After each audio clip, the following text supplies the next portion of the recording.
세상이 등을 돌렸다고 믿었던 순간, 저는 대한민국이라는 나라에서 인생을 되찾았습니다. 저는 그날 제 이름보다 빚 4천만 원짜리 신부라는 말이 먼저 따라붙던 여자였습니다. 조지아의 산골에서 아버지가 쓰러지고 집이 경매로 넘어가던 겨울, 저는 가족을 살리겠다는 마음 하나로 한국행 비행기에 올랐습니다. 그런데 김해의 한 작은 버스터미널에서 저를 기다리던 남자는 결혼중개업소가 말한 돈 많은 남편이 아니었습니다. 낡은 작업복, 굳은 손, 그리고 첫마디가 춥죠, 배고프죠? 였던 사람. 그때는 몰랐습니다. 그 한마디가 제 인생을 살리고 동시에 누군가의 질투와 음모를 불러올 줄은요. 제가 한국에서 마주한 건 사랑일까요? 아니면 또 다른 거래일까요? 본 영상은 스토리를 재구성한 이야기입니다. 구독과 좋아요는 구독자님께 행운을 드립니다. 어디서 시청하고 계신지 지역을 댓글로 남겨주세요. 저는 조지아 카이티 지역의 작은 산골 마을에서 태어났습니다. 포도밭이 펼쳐진 언덕 아래 저희 집은 대대로 포도 농사를 지으며 살아왔습니다. 아버지는 성실한 분이셨지만 몸이 약하셨습니다. 제가 16살이 되던 해 아버지는 신장병 진단을 받으셨습니다. 치료비가 필요했고 저는 고등학교를 그만두고 마을 병원에서 간병 일을 시작했습니다. 낮에는 환자들을 돌보고 밤에는 집에서 포도밭 일을 도왔습니다. 그렇게 8년을 버텼습니다. 그런데 지난 겨울 아버지가 갑자기 쓰러지셨습니다. 뇌경색이었습니다. 응급실에서 의사 선생님이 말씀하셨습니다. 수술이 필요합니다. 하지만 비용이. 저는 그 순간 무릎이 꺾였습니다. 병원비, 약값, 그리고 밀린 대출까지. 빚은 이미 4천만 원을 넘어섰습니다. 집에는 경매 통지서가 날아왔습니다. 어머니는 매일 울기만 하셨고 동생들은 학교도 제대로 못 다니게 됐습니다. 저는 온 마을을 돌아다니며 돈을 빌려달라고 했지만 아무도 도와주지 않았습니다. 그때 친척 언니가 제게 말했습니다. 엘레나, 한국으로 시집가면 빚이 정리된대. 저는 처음엔 믿지 않았습니다. 결혼이 어떻게 빚을 갚아줄 수 있단 말입니까? 하지만 언니는 중개업소 명함을 내밀며 말했습니다. 신부 소개비로 내 빚을 대신 갚아준대. 대신 넌 한국 남자한테 시집 가는 거야. 저는 그날 밤 잠을 이룰 수 없었습니다. 제 몸값이 4천만 원이라는 게 현실로 다가왔습니다. 어머니는 제 손을 붙잡고 울며 말렸습니다. 안 돼, 엘레나. 너까지 잃을 순 없어. 하지만 저는 결심했습니다. 가족을 살리는 방법은 이것뿐이었으니까요. 출국 전날 마을 친구 하나가 찾아와 속삭였습니다. 한국? 거긴 지옥이야. 넌 노예가 될 거야. 저는 대답하지 않았습니다. 이미 제 인생은 지옥이었으니까요. 공항으로 가는 차 안에서 저는 창밖을 보며 생각했습니다. 돌아올 수 있을까요? 아니면 이게 마지막 풍경일까요? 인천공항에 도착한 순간 저는 숨이 막혔습니다. 사람들이 너무 많았고 모든 게 빠르게 움직였습니다. 중개업소 직원이 저를 김해행 버스에 태웠습니다. 창밖으로 보이는 한국은 제가 상상했던 것과 달랐습니다. 높은 건물들, 깨끗한 도로, 그리고 밤늦은 시간에도 환하게 빛나는 거리. 저는 긴장했습니다. 돈 많은 남편을 만나게 될 거라고 들었으니까요. 큰 집, 좋은 차, 그런 것들을 기대했습니다. 하지만 김해 버스터미널에 도착했을 때 제 앞에 선 사람은 전혀 달랐습니다. 낡은 작업복을 입은 남자였습니다. 키는 크지 않았고 얼굴은 피곤해 보였습니다. 그는 제 이름을 적은 종이를 들고 서 있었습니다. 엘레나 바실리에바 씨? 저는 고개를 끄덕였습니다. 남자는 박준혁이라고 자신을 소개했습니다. 그는 제 짐을 말없이 들어주었습니다. 무겁지 않냐고 물으니 그는 고개를 저으며 웃었습니다. 주차장으로 가는 길에 그는 자판기 앞에 멈춰 섰습니다. 따뜻한 캔커피 2개를 뽑아서 하나를 제게 건넸습니다. 춥죠? 배고프죠? 저는 그 말에 울컥했습니다. 비행기에서 한 끼도 제대로 못 먹었고 공항에서 버스까지 오는 내내 떨고 있었으니까요. 커피를 받아들고 한 모금 마셨습니다. 달았습니다. 그리고 따뜻했습니다. 차에 타자 박준혁은 히터를 최대로 틀어줬습니다. 무서우면 천천히 갑시다. 저는 그 말이 이상했습니다. 중개업소에서는 한국 남자들이 빨리 결혼하고 빨리 아이 갖기를 원한다고 했습니다. 그런데 이 사람은 천천히 가자고 했습니다. 저는 더 불안해졌습니다. 친절은 거짓말의 시작이라고 배웠습니다. 사람들은 원하는 게 있을 때만 친절합니다. 박준혁은 무엇을 원하는 걸까요? 차는 김해 외곽의 조용한 골목으로 들어갔습니다. 오래된 다세대 건물 앞에서 차가 멈췄습니다. 여기가 우리 집입니다. 저는 건물을 올려다봤습니다. 크지도 새 것도 아니었습니다. 하지만 깨끗했습니다. 박준혁은 짐을 들고 계단을 올라갔습니다. 3층 끝집이었습니다. 문을 열자 작은 현관이 나타났습니다. 신발을 벗고 들어가니 거실이 보였습니다. 오래된 소파, 작은 텔레비전, 그리고 창문 너머로 보이는 작은 베란다. 박준혁은 제게 한쪽 방을 가리켰습니다. 여긴 당신 방입니다. 저는 깜짝 놀랐습니다. 따로 방이 있다고요? 박준혁은 고개를 끄덕였습니다. 천천히 적응하세요. 급할 거 없어요. 그 순간 저는 알 수 없는 감정에 휩싸였습니다. 안도감일까요? 아니면 더 큰 두려움일까요? 첫날 밤 저는 제 방문을 잠그고 벽에 기댄 채 앉아 있었습니다. 창문 밖으로 김해의 밤 풍경이 보였습니다. 가로등 불빛, 가끔 지나가는 차 소리, 그리고 멀리서 들리는 게 짖는 소리. 낯설었습니다. 다음 날 아침 저는 부엌에서 나는 소리에 잠을 깼습니다. 문을 살짝 열고 나가보니 박준혁이 아침을 준비하고 있었습니다. 밥과 국, 그리고 몇 가지 반찬이 작은 식탁 위에 놓여 있었습니다. 박준혁은 저를 보더니 말했습니다. 앉으세요. 저는 조심스럽게 자리에 앉았습니다. 그는 제 앞에 숟가락을 놓았습니다. 젓가락은 놓지 않았습니다. 젓가락 쓸 줄 아세요? 저는 고개를 저었습니다. 괜찮아요. 숟가락으로 드세요. 밥을 한 숟가락 떴습니다. 따뜻했고 부드러웠습니다. 박준혁은 말없이 자기 밥을 먹었습니다. 식사가 끝나자 그는 일어나서 설거지를 시작했습니다. 저는 당황했습니다. 제가 할게요. 박준혁은 고개를 저었습니다. 천천히 배우세요. 오늘은 제가 할게요. 그는 작업복으로 갈아입고 현관으로 향했습니다. 나가기 전에 저를 돌아보며 말했습니다. 오늘도 무사했네요, 엘레나 씨.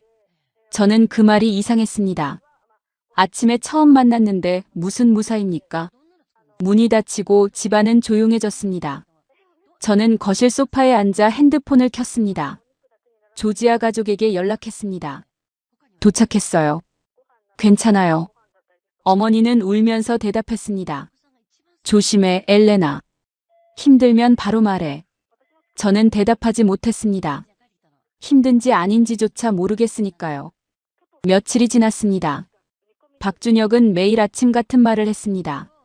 오늘도 무사했네요. 저는 이해가 안 됐습니다. 제가 한 일은 아무것도 없는데 왜 무사가 칭찬이 되는 걸까요? 그는 저를 재촉하지 않았습니다. 한국어를 못해도 얼굴을 찌푸리지 않았고 음식을 남겨도 뭐라 하지 않았습니다. 어느 날 저녁 저는 처음으로 질문했습니다. 왜 저한테 친절하세요? 박준혁은 잠시 멈췄습니다. 그리고 조용히 대답했습니다. 친절이 아니에요. 당연한 거예요. 저는 그 말을 이해할 수 없었습니다. 당연하다니요. 하지만 그날 밤 저는 처음으로 문을 잠그지 않고 잤습니다. 그리고 다음 날 아침 박준혁이 또 말했습니다. 오늘도 무사했네요. 이번엔 조금 다르게 들렸습니다. 혹시 이 사람은 제가 무사한 게 진짜 기쁜 걸까요? 일주일쯤 지났을 때 박준혁이 저를 김해 다문화센터에 데려갔습니다.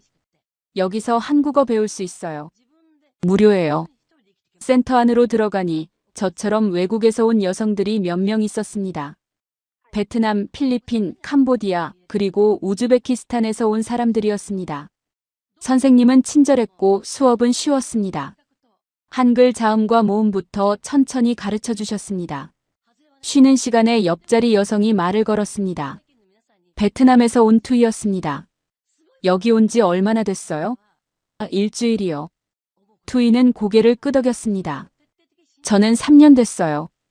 아직도 힘들어요. 저는 조심스럽게 물었습니다.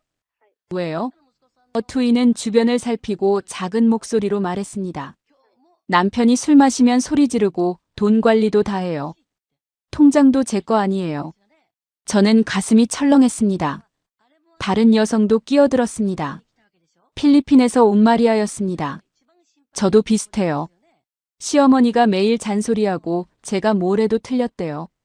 또 다른 여성이 울기 시작했습니다. 저는 맞았어요. 한 번만. 저는 아무 말도 할 수 없었습니다. 제 남편은 술도 안 마셨고 소리도 안 질렀고 손도 안 댔습니다. 오히려 너무 조용했습니다. 수업이 끝나고 집으로 돌아오는 길, 저는 박준혁을 다시 봤습니다. 그는 여전히 낡은 작업복을 입고 피곤한 얼굴로 저를 기다리고 있었습니다. 수업 어땠어요? 좋았어요. 차 안에서 저는 생각했습니다. 혹시 제가 운이 좋은 걸까요? 하지만 그날 밤 모든 게 바뀌기 시작했습니다. 다문화센터에서 만난 한 여성이 저를 따로 불렀습니다. 이름은 기억나지 않지만 얼굴은 또렷했습니다. 그녀는 제 귀에 속삭였습니다. 당신 남편 믿지 마요. 저는 깜짝 놀라 물었습니다. 왜요? 그녀는 고개를 저으며 말했습니다. 다들 처음엔 착해요. 그러다가 바뀌어요. 조심하세요. 저는 그날 밤 잠을 이룰 수 없었습니다. 박준혁의 친절이 거짓일까요? 아니면 진짜일까요? 저는 알 수 없었습니다. 그리고 다음 날 진짜 문제가 시작됐습니다. 그 여성의 이름은 정미라였습니다. 나중에 알고 보니 그녀는 예전에 국제결혼 중개업소에서 일했던 사람이었습니다. 실장 출신이라고 했습니다. 지금은 김해에 살면서 외국인 신부들을 돕는다고 자처했습니다. 정미라는 다문화센터에 자주 나타났습니다. 친절한 척하며 여성들에게 다가갔습니다. 힘든 거 있으면 언제든 연락해요. 제가 도와줄게요. 저도 그녀에게 연락처를 받았습니다. 처음엔 고마웠습니다. 한국어도 서툴고 아는 사람도 없던 저에게 누군가 도움을 준다는 게 반가웠으니까요. 하지만 시간이 지나면서 이상한 점이 보이기 시작했습니다. 정미라는 제 일상을 너무 자세히 물었습니다. 남편이 월급 얼마 받아요? 통장은 누가 관리해요? 외출할 때 허락받아요? 저는 대답했습니다. 잘 모르겠어요. 박준혁 씨가 다 알아서 해요. 정미라는 눈살을 찌푸렸습니다. 그럼 안 돼요. 당신 돈도 당신이 관리해야지. 저는 당황했습니다. 제 돈이요? 당연하죠. 당신도 일하면 월급 받잖아요. 그런데 남편이 다 가져가면 어떡해요? 저는 아직 일을 시작하지 않았습니다. 한국어도 서툴고 무엇을 할 수 있을지도 몰랐으니까요. 정미라는 계속 말했습니다. 외국 신부는 감사할 줄 알아야 해요. 하지만 바보처럼 당하면 안 돼요. 그 말이 제 귀에 박혔습니다. 감사와 바보 사이, 저는 어디쯤일까요? 며칠 뒤 정미라가 제게 전화했습니다. 엘레나 씨, 남편이 돈 어디 쓰는지 확인해 봤어요? 저는 놀라서 물었습니다. 왜 그런 걸 확인해요? 혹시 몰라요. 다른 여자한테 쓸 수도 있잖아요. 저는 화가 났습니다. 박준혁은 그런 사람이 아니었습니다. 하지만 정미라는 계속 의심을 심었습니다. 당신 순진해요. 남자들은 다 똑같아요. 어느 날 정미라가 제 핸드폰을 보자고 했습니다. 한국에서 사기 많아요. 제가 확인해 줄게요. 저는 거절했습니다. 하지만 그녀는 포기하지 않았습니다. 심지어 제가 모르는 사이에 박준혁에게 연락하기까지 했습니다. 박준혁이 퇴근 후 조용히 말했습니다. 정미라라는 사람이 저한테 전화했어요. 저는 식은땀이 났습니다. 뭐라고 했어요? 당신 가족 빚 이야기를 꺼냈어요. 제가 얼마나 알고 있냐고. 저는 얼굴이 빨개졌습니다. 그건 제 가장 큰 비밀이었습니다. 박준혁은 담담하게 말했습니다. 괜찮아요. 저도 다 알아요.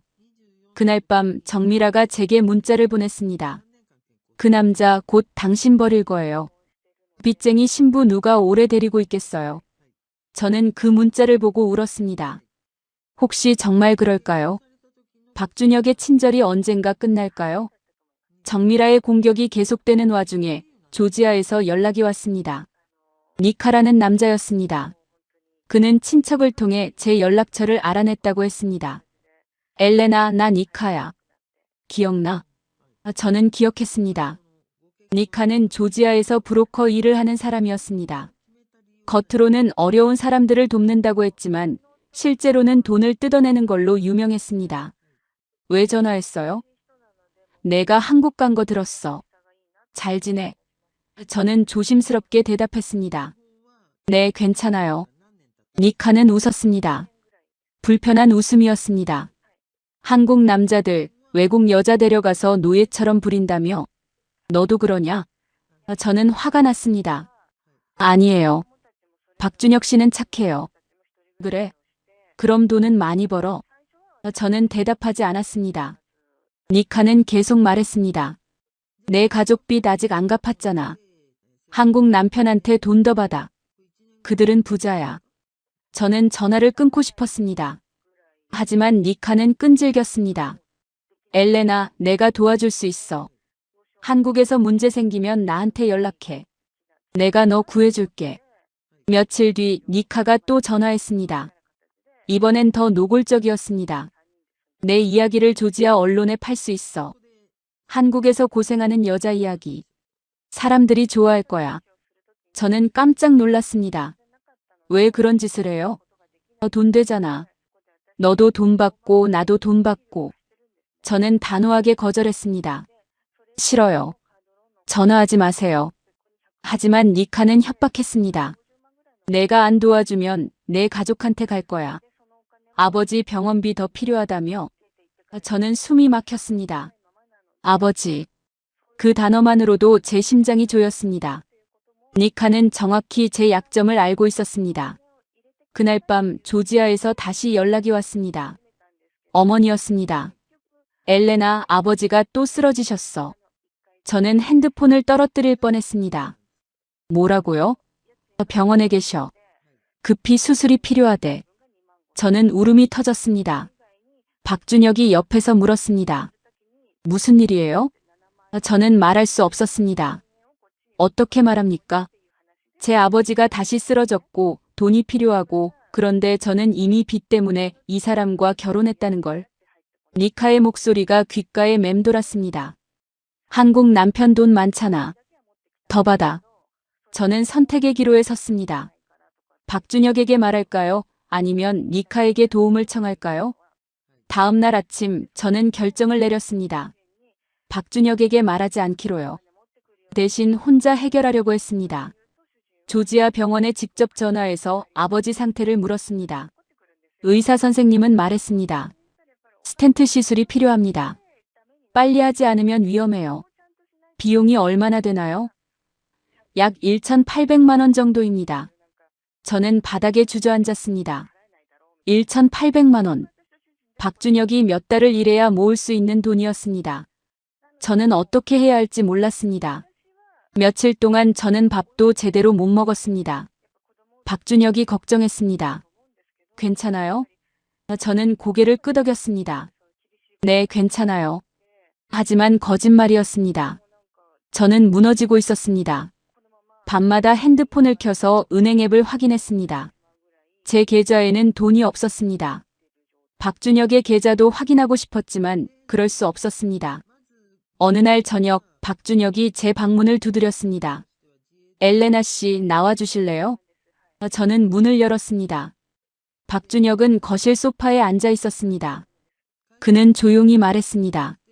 뭔가 숨기는 것 같아요. 저는 눈물이 났습니다.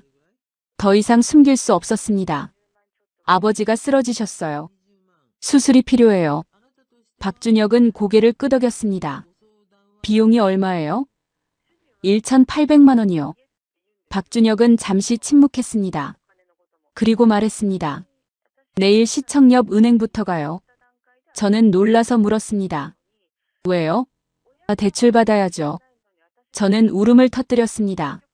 안 돼요. 저 때문에 빚지면 안 돼요. 저는 이미 당신한테 빚진 사람이잖아요. 박준혁은 제 손을 잡았습니다. 처음으로 제 손을 잡았습니다. 가족이잖아요. 그 한마디에 저는 무너졌습니다. 가족. 저를 가족이라고 불러준 사람이 있었습니다. 하지만 기쁨도 잠시, 다음 날 아침 박준혁의 핸드폰이 울렸습니다. 직장에서 온 전화였습니다. 그리고 그 전화를 건 사람은 정미라였습니다. 저는 나중에 알았습니다. 정미라가 박준혁의 회사에 전화를 걸어 이렇게 말했다는 걸. 박준혁 씨 아내가 돈 문제로 힘들어해요. 혹시 월급 문제 있나요? 회사 사람들이 수군거리기 시작했습니다. 박준혁은 그날 퇴근 후 아무 말도 하지 않았지만 저는 알 수 있었습니다. 그의 어깨가 더 처져 있었습니다. 저는 정미라에게 화가 났습니다. 하지만 더 화가 난 건 제 자신이었습니다. 제가 짐이 되고 있었습니다. 박준혁은 다음 날부터 야간 근무를 추가로 잡았습니다. 낮에 일하고 밤에도 일했습니다. 버스 정비는 힘든 일이었습니다. 무거운 공구를 들고 차 밑에 들어가고 기름 냄새를 맡으며 하루 종일 서 있어야 했습니다.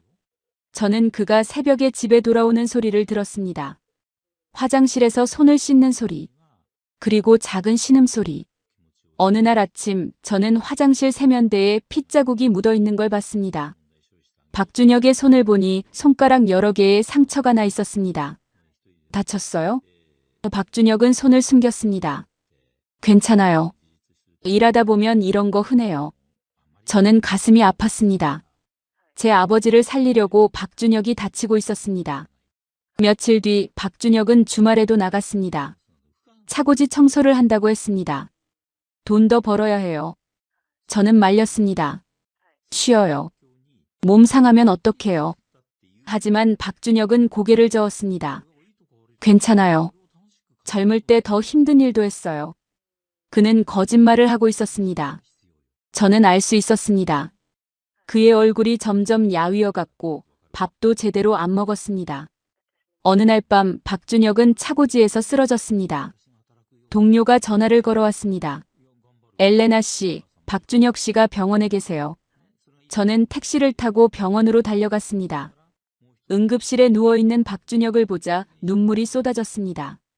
의사 선생님이 말했습니다. 과로예요.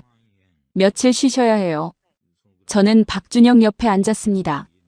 그의 손을 잡았습니다. 상처투성이 손이었습니다. 미안해요. 박준혁은 눈을 떴습니다. 왜 미안해요? 저 때문에 이렇게 됐잖아요. 박준혁은 고개를 저었습니다. 제 선택이에요. 저는 참을 수 없었습니다. 큰 소리를 냈습니다. 이러다 죽어요. 그만해요. 박준혁은 놀란 표정으로 저를 봤습니다. 저는 처음으로 박준혁에게 화를 낸 것이었습니다. 그리고 그때 박준혁이 처음으로 자신의 과거를 꺼내려 했습니다. 사실 나는요. 저는 숨을 멈췄습니다. 박준혁이 무슨 말을 할까요? 박준혁은 침대에 앉아 천천히 말하기 시작했습니다. 저도 예전에 빚쟁이였어요. 저는 깜짝 놀랐습니다. 박준혁이 빚쟁이였다고요. 25살 때 아버지가 사업 실패하셨어요. 빚이 2억이 넘었어요. 저는 입을 다물지 못했습니다. 2억이라니. 저는 대학을 그만두고 일을 시작했어요. 공사장, 공장 가리지 않고 일했죠. 박준혁의 목소리는 담담했지만 저는 그 안에 담긴 고통을 느낄 수 있었습니다. 가족들은 뿔뿔이 흩어졌어요. 어머니는 친척집으로 가셨고 동생들은 각자 살 길을 찾았어요. 박준혁은 손을 펴보였습니다. 이 손으로 10년 동안 일했어요. 그리고 빚을 다 갚았어요. 저는 눈물이 났습니다. 그런데 왜 또 빚을 지려고 해요? 박준혁은 저를 똑바로 봤습니다. 그때 저는 사람이 돈으로 평가되는 게 얼마나 끔찍한지 배웠어요. 채권자들이 우리 집에 와서 물건을 가져갔어요. 어머니가 아끼던 반지도 아버지의 시계도요. 박준혁의 눈에 눈물이 맺혔습니다. 사람들은 우리를 돈 못 갚는 쓰레기라고 불렀어요. 거리에서 아는 사람을 만나면 피했어요.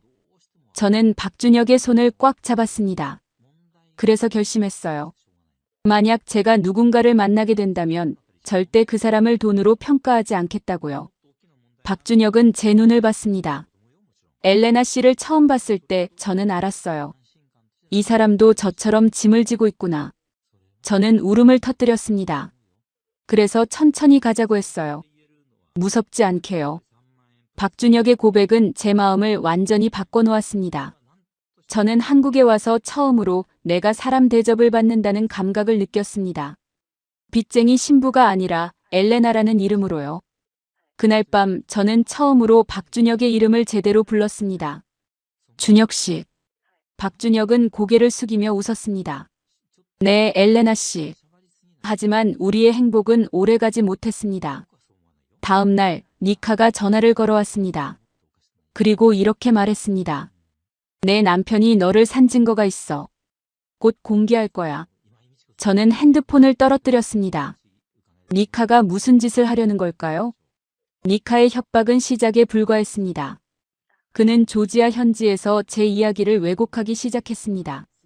한국 남자가 가난한 조지아 여성을 돈으로 샀다는 식의 소문을 퍼뜨렸습니다. 심지어 자칭 인권활동가라며 언론 인터뷰까지 했습니다. 이런 국제 결혼은 현대판 인신매매입니다. 저는 피해자를 돕고 있습니다. 니카는 제 사진을 무단으로 사용했고 가짜 증언을 만들어냈습니다. 그리고 후원금을 모으기 시작했습니다. 조지아 사람들은 속았습니다. 불쌍한 엘레나를 도와주자며 돈을 보냈습니다. 하지만 그 돈은 제게 오지 않았습니다. 니카가 다 가로챘습니다. 한편 한국에서는 정미라가 움직였습니다. 그녀는 김해 구청에 민원을 넣었습니다. 외국인 신부가 남편 돈을 빼돌리고 있다는 내용이었습니다. 완전히 거짓말이었지만 구청에서는 조사를 시작했습니다. 저는 공포에 떨었습니다. 혹시 제가 추방당하는 건 아닐까요? 박준혁은 이상하리만큼 침착했습니다. 증거는 남아요. 시스템은 거짓말 못해요. 그는 은행, 병원, 구청을 돌아다니며 서류를 모으기 시작했습니다. 송금 내역, 병원 영수증, 통화 녹취 모든 것을 챙겼습니다. 저는 처음으로 한국 행정의 힘을 받습니다. 모든 게 기록으로 남았습니다. 거짓말할 수 없었습니다. 구청 공무원이 저희를 불렀습니다. 조사 결과 민원 내용은 사실이 아닙니다. 정미라의 거짓말이 드러난 순간이었습니다. 하지만 정미라는 포기하지 않았습니다. 그녀는 마지막 칼을 꺼냈습니다. 제가 직접 조지아 가서 엘레나 가족 만나볼게요. 진실을 밝혀야죠. 저는 겁이 났습니다. 정미라가 제 가족을 만나면 무슨 말을 할지 몰랐습니다. 박준혁이 말했습니다. 우리가 먼저 가요. 뭐라고요? 조지아로 가요. 혼자 보내면 또 누가 흔들 거잖아요. 저는 믿을 수 없었습니다. 박준혁이 저를 위해 조지아까지 가겠다고요. 하지만 비행기표는 비쌌고 박준혁은 이미 빚을 지고 있었습니다. 괜찮아요. 제가 무급휴가 내면 돼요. 저는 울었습니다. 이 사람은 대체 어디까지 저를 위해 희생할 작정인가요? 우리는 조지아행 비행기에 올랐습니다. 박준혁은 처음 타보는 국제선이라고 했습니다. 창밖을 내다보며 신기해했습니다. 조지아에 도착했을 때 저는 긴장했습니다. 오랜만에 보는 고향이었지만 기쁘지 않았습니다. 부끄러웠습니다. 병원으로 향했습니다. 아버지는 침대에 누워 계셨습니다. 많이 야위셨습니다. 저를 보자 눈물을 흘리셨습니다. 엘레나야. 저는 아버지 손을 잡았습니다. 아버지. 아버지는 박준혁을 봤습니다. 그리고 고개를 돌리셨습니다. 미안하다. 딸을 팔아버렸다. 저는 숨이 막혔습니다. 아버지가 자책하고 계셨습니다. 박준혁이 아버지 앞에 무릎을 꿇었습니다. 그리고 고개를 숙여 말했습니다. 아버님, 딸을 판 게 아니라 살리신 겁니다. 저는 엘레나 씨를 데려온 게 아니라 만난 겁니다. 아버지는 울었습니다. 박준혁도 울었습니다. 저도 울었습니다. 그때 병원 문이 열렸습니다. 니카가 들어왔습니다. 그리고 그 뒤로 정미라가 따라 들어왔습니다. 두 사람이 한자리에 모인 순간이었습니다. 니카가 소리쳤습니다. 이 남자가 엘레나를 샀어요. 증거 있어요. 정미라가 맞장구 쳤습니다. 그래요. 이 여자는 돈 때문에 왔어요. 사랑 같은 건 없어요. 저는 떨었습니다. 하지만 박준혁은 침착하게 가방에서 서류 묶음을 꺼냈습니다. 은행 송금 내역, 병원 영수증, 통화 녹취 모든 것을 챙겼습니다. 저는 처음으로 한국 행정의 힘을 받습니다. 박준혁의 고백은 제 사진을 무단으로 사용했고 가짜 증언을 만들어냈습니다. 통화 녹취, 구청 확인서. 모든 증거였습니다. 이게 진실입니다. 박준혁은 서류를 펼쳤습니다. 제가 엘레나 씨 가족에게 보낸 돈은 모두 병원비입니다. 여기 영수증 있습니다. 니카의 얼굴이 굳었습니다. 그리고 정미라 씨가 퍼뜨린 소문은 모두 거짓입니다. 여기 구청 조사 결과 있습니다. 정미라가 당황했습니다. 박준혁은 계속 말했습니다. 니카 씨가 모은 후원금은 엘레나 씨에게 한 푼도 가지 않았습니다.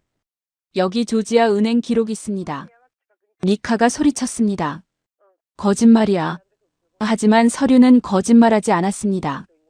한국의 꼼꼼한 행정 시스템이 모든 진실을 증명했습니다. 병원 사람들이 모여들었고 경찰이 불려왔습니다. 니카와 정미라는 결국 쫓겨났습니다. 아버지는 박준혁의 손을 잡았습니다. 고맙소. 박준혁은 고개를 숙였습니다. 아닙니다. 제가 감사합니다. 그날 밤 마을 사람들이 우리를 찾아왔습니다. 처음엔 의심의 눈초리였지만 진실을 알고 나서는 존경으로 바뀌었습니다. 조지아에서 돌아온 뒤 저희 이야기가 한국에 조금씩 알려졌습니다. 누군가 SNS에 올렸고 사람들이 관심을 가졌습니다. 도움의 손길이 들어오기 시작했습니다. 돈을 보내주겠다는 사람들도 있었습니다.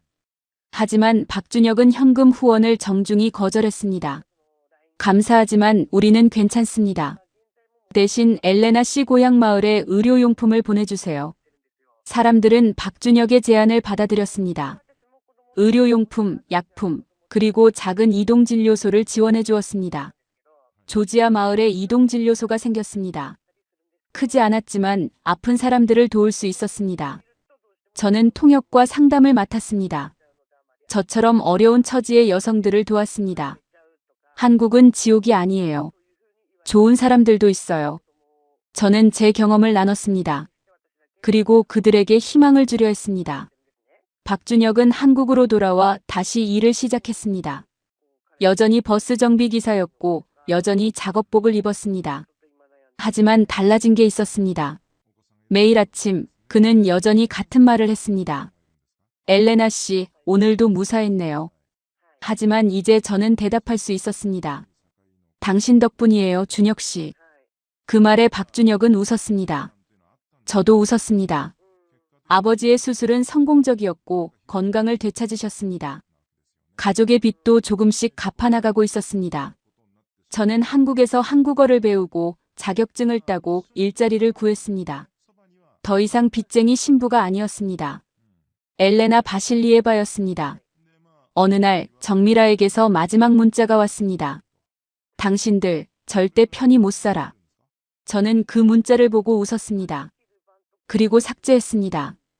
우리는 이미 편히 살고 있었으니까요. 하지만 이야기는 여기서 끝이 아닙니다. 조지아 마을에서 또 다른 여성이 저에게 연락해왔습니다. 엘레나, 나도 한국 가고 싶어. 도와줄 수 있어? 저는 핸드폰을 내려다봤습니다. 또 다른 이야기가 시작되려 하고 있었습니다. 그 여성의 이름은 타마라였습니다. 22살 조지아 트빌리시 외곽의 작은 마을에서 혼자 두 동생을 키우고 있었습니다. 부모님은 교통사고로 돌아가셨고 타마라는 식당에서 일하며 동생들 학비를 대고 있었습니다. 엘레나, 당신처럼 한국 가면 가족을 도울 수 있을까요? 저는 그 문자를 보고 한참을 망설였습니다. 타마라에게 뭐라고 대답해야 할까요? 한국은 천국이 아니었습니다. 하지만 지옥도 아니었습니다. 그냥 사람 사는 곳이었습니다. 좋은 사람도 있고 나쁜 사람도 있는 곳. 저는 타마라에게 전화를 걸었습니다. 타마라, 한국 가기 전에 알아야 할 게 있어요. 저는 제 경험을 솔직하게 말했습니다. 중개업소의 거짓말, 정미라 같은 사람들의 존재, 니카 같은 브로커들의 위험. 하지만 동시에 박준혁 같은 사람도 있다고 말했습니다. 모든 한국 남자가 착한 건 아니에요. 하지만 모두 나쁜 것도 아니에요. 중요한 건 스스로 판단하고 스스로 선택하는 거예요. 타마라는 울었습니다. 무서워요, 엘레나. 하지만 다른 방법이 없어요. 저는 그 말을 이해했습니다. 저도 그랬으니까요. 제가 도와줄게요. 하지만 제대로 된 방법으로요. 저는 박준혁과 상의했습니다. 박준혁은 고개를 끄덕였습니다. 엘레나 씨가 하고 싶은 대로 하세요. 제가 도울게요. 우리는 타마라를 위해 합법적인 경로를 찾기 시작했습니다. 한국 다문화센터에 연락하고 믿을 만한 중개업소를 알아보고 무엇보다 타마라가 선택할 수 있는 정보를 주려 했습니다. 몇 달이 지났습니다. 타마라는 한국어를 미리 배우기 시작했고 영상통화로 예비 남편을 여러 번 만났습니다. 그 남편은 부산의 작은 식당 주인이었습니다. 나이는 45, 이혼 경력이 있었지만 성실해 보였습니다. 엘레나, 이 사람 믿어도 될까요? 저는 대답할 수 없었습니다. 제가 대신 판단해 줄 수는 없어요. 하지만 천천히 알아가세요. 그리고 위험하면 언제든 연락하세요. 타마라는 한국에 왔습니다. 저와 박준혁은 부산까지 가서 타마라를 만났습니다. 타마라의 남편도 만났습니다. 그는 조용한 사람이었고 타마라를 대하는 태도는 조심스러웠습니다. 잘 부탁드립니다. 박준혁은 그 남편에게 말했습니다. 타마라는 엘레나 씨의 소중한 친구입니다. 잘 대해주세요. 그 남편은 고개를 숙였습니다. 노력하겠습니다. 시간이 흘렀습니다. 타마라는 가끔 저에게 연락했습니다. 힘들어요, 엘레나. 하지만 견딜만해요. 저는 타마라를 응원했습니다. 힘들면 말해요. 혼자 참지 마요. 어느 날 타마라가 전화를 걸어왔습니다. 울고 있었습니다. 남편이 술 마시고 소리 질렀어요. 저는 가슴이 철렁했습니다. 지금 어디 있어요? 방에 있어요. 저는 박준혁에게 말했습니다. 우리는 바로 부산으로 차를 몰았습니다. 타마라의 집에 도착했을 때 남편은 술에 취해 소파에 앉아 있었습니다. 박준혁이 그에게 다가갔습니다. 무슨 일 있었습니까? 남편은 고개를 숙였습니다. 죄송합니다. 식당이 안 돼서 스트레스 받았어요. 박준혁은 단호하게 말했습니다. 스트레스는 이해합니다. 하지만 타마라 씨에게 화풀이하는 건 안 됩니다. 그날 우리는 타마라를 데리고 나왔습니다. 타마라는 잠시 저희 집에 머물렀습니다. 엘레나, 저 어떻게 해야 해요? 저는 타마라의 손을 잡았습니다. 당신이 결정해요. 돌아가고 싶으면 돌아가고 남고 싶으면 남는 거예요. 타마라는 며칠 동안 고민했습니다. 그리고 결정했습니다. 한 번만 더 기회를 줄게요. 하지만 다시 그러면 끝이에요. 타마라는 남편에게 돌아갔습니다. 남편은 무릎을 꿇고 사과했습니다. 다시는 그러지 않겠습니다. 박준혁은 그 남편에게 말했습니다. 한국 남자로서 부탁드립니다. 타마라 씨를 사람으로 대해주세요. 그 후로 타마라는 조금씩 나아졌습니다. 남편도 변했습니다. 완벽하지는 않았지만 노력했습니다. 타마라는 제게 문자를 보냈습니다. 엘레나, 고마워요. 당신이 있어서 견딜 수 있었어요. 저는 대답했습니다. 우리는 혼자가 아니에요. 그렇게 시간이 흘렀습니다. 조지아 마을의 이동진료소는 계속 운영됐습니다. 더 많은 사람들이 도움을 받았습니다. 저는 한국과 조지아를 오가며 두 곳을 이었습니다. 박준혁은 여전히 버스 정비기사였습니다. 승진 제안도 있었지만 거절했습니다. 이 일이 좋아요. 손으로 하는 일이 저한테 맞아요. 저는 한국에서 통역 자격증을 땄습니다. 그리고 다문화센터에서 상담 일을 시작했습니다. 저처럼 한국에 온 여성들을 도왔습니다. 엘레나 씨, 남편이 통장을 안 줘요. 엘레나 씨, 시어머니가 무서워요. 엘레나 씨, 고향이 그리워요. 저는 그들의 이야기를 들었습니다. 그리고 제 경험을 나눴습니다. 혼자가 아니에요. 도움을 요청하세요. 어느 날 정미라가 다시 나타났습니다. 다문화센터 앞에서 저를 기다리고 있었습니다. 엘레나 씨, 할 말이 있어요. 저는 긴장했습니다. 하지만 정미라의 얼굴은 달라져 있었습니다. 피곤해 보였고 예전의 날카로움이 없었습니다. 미안해요. 정미라는 고개를 숙였습니다. 제가 너무 심했어요. 저는 놀랐습니다. 정미라가 사과할 줄은 몰랐습니다. 왜 그랬어요? 정미라는 한숨을 쉬었습니다. 제 딸도 국제 결혼으로 일본에 갔어요. 그런데 거기서 힘들어하고 있어요. 그제야 알았어요. 제가 얼마나 잔인했는지. 저는 정미라를 봤습니다. 그녀도 누군가의 어머니였고 누군가 걱정하는 사람이었습니다. 딸분 괜찮으세요? 모르겠어요. 연락이 잘 안 돼요. 저는 잠시 망설이다가 말했습니다.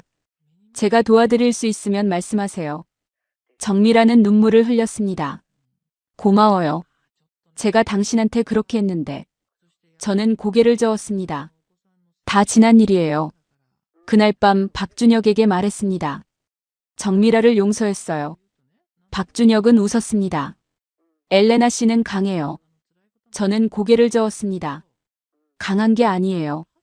그냥 이해하게 된 거예요. 사람들은 다 이유가 있어요. 박준혁은 제 손을 잡았습니다. 그래서 당신을 사랑해요. 저는 얼굴이 빨개졌습니다. 박준혁이 처음으로 사랑한다고 말한 순간이었습니다. 저도요, 준혁 씨. 우리는 웃었습니다. 그리고 그날 밤 처음으로 같은 방에서 잤습니다. 더 이상 두렵지 않았습니다. 다음 날 아침 박준혁은 여전히 같은 말을 했습니다. 오늘도 무사했네요, 엘레나 씨. 하지만 이번엔 제가 먼저 대답했습니다. 우리 함께 무사했어요, 준혁 씨. 조지아에서 어머니가 전화를 걸어왔습니다. 엘레나 아버지가 물어보시는데 언제 손주 얼굴 볼 수 있냐고. 저는 웃었습니다. 곧이요, 어머니. 곧. 전화를 끊고 박준혁을 봤습니다. 박준혁도 웃고 있었습니다. 우리의 이야기는 아직 끝나지 않았습니다. 아니, 이제 막 시작인지도 몰랐습니다. 빚쟁이 신부로 시작했던 제 인생이 이제는 누군가를 도울 수 있는 사람으로 바뀌었습니다. 그리고 그 옆에는 항상 박준혁이 있었습니다. 엘레나 씨, 저녁 뭐 먹을까요? 준혁 씨가 좋아하는 거요. 엘레나 씨가 좋아하는 걸로 하죠.